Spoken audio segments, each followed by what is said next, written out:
As a minister, I've been struggling to think what to say in response to the shooting at the Sandy Hook Elementary School in Newtown, Connecticut.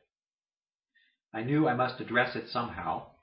That's what religions are for, to give voice to our collective mourning, to offer comfort, to offer hope. But as the news reports came in, my initial reaction was to turn away. I didn't want to know. I didn't want to care. And I realized that no comfort would be found in knowing how many had died, or the name of the shooter, or how he got his guns. And as I began to read my friends' reactions to the shooting, outpourings of anger and sadness, shock, outrage, sympathy, and horror, and as I began to read my colleagues' reactions, a lot of my Facebook friends are other Unitarian Universalist ministers, offering advice for how to address the tragedy, some of them announcing that they had laid aside their Sunday sermons already written and were going to address the events directly. Others offering poems and readings and inspiring words from various sources. I realized that in all of this anger and mourning, one thing was being overlooked. This is what we want. It is part of the job of religion to say the truth, as well as to offer comfort and hope. And this is the truth. This is what we want. What else can account for the fact that these shootings happen again and again, several times a year now, year after year?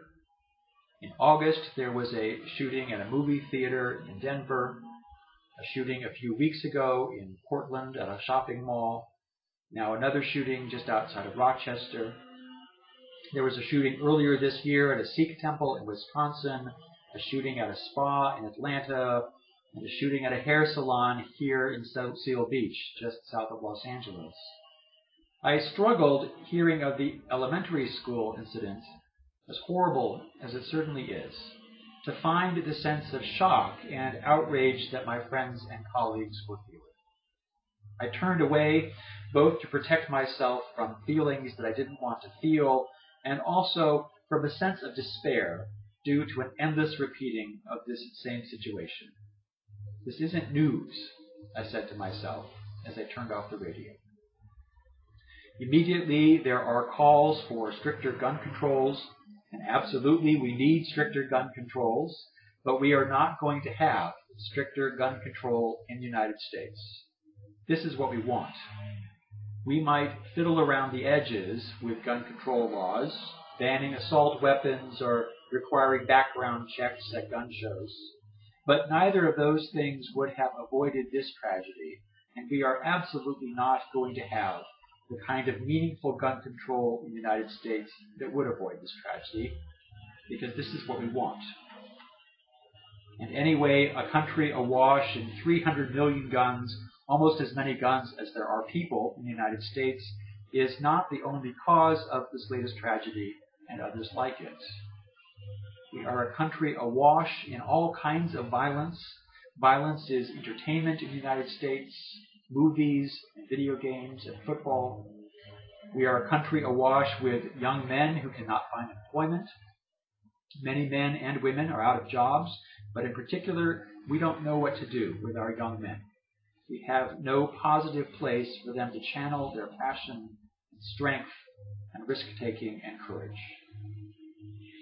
We are a country in which the poor and the so-called middle class are increasingly denied any opportunity to advance in society.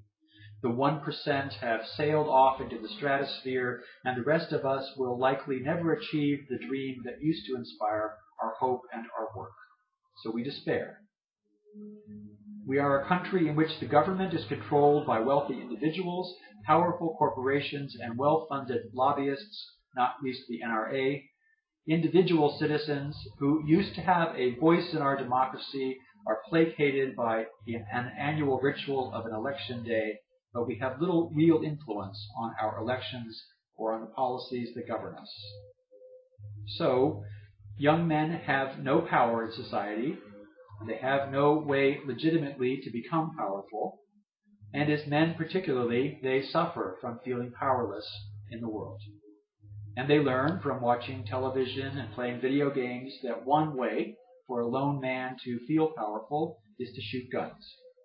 And guns are easy to get in the United States. And most young men will either silently suffer as victims of this society, or they will buy a gun and shoot it at a rifle range, or they will commit some small crime, get caught, and end up in jail. But every now and then, those same systemic qualities of our society will produce an Adam Lanza, or a Jared Loughner, or an Eric Harris, or Dylan Klebold. And we will have a mass shooting at a shopping mall, at a movie theater, at a parking lot in Tucson, Arizona, in a high school in Columbine, Colorado, or in an elementary school in Newtown, Connecticut. That is the meaning of this tragedy. It's not God's wrath, not an absence of school prayer, not a sick individual, but a sick society. As for hope, I have little. A friend told me it's as though we had built a bridge and hadn't finished it. The people drive up the bridge, fall off the end, and die, and we keep breaking ourselves up with sorrow and anger at the number of people dead, but never go out and fix the bridge. Our bridge is broken, and the reaction will be to mourn and to forget about it. Or perhaps to make sure that our schools are locked up even tighter, as the NRA is even now suggesting, which is not the problem and which will only further contribute to our sense of powerlessness and fear. But to the real problem, I have little hope that this tragedy will be any more effective than the dozens before us in getting us to address the real concerns. The truth is, for the same reasons that we like our violent entertainment, we also like mass shootings. We like the excitement. We like the shock and the outrage. We even kind of like the sadness and the mourning. It's all part of the same show. This is what we want.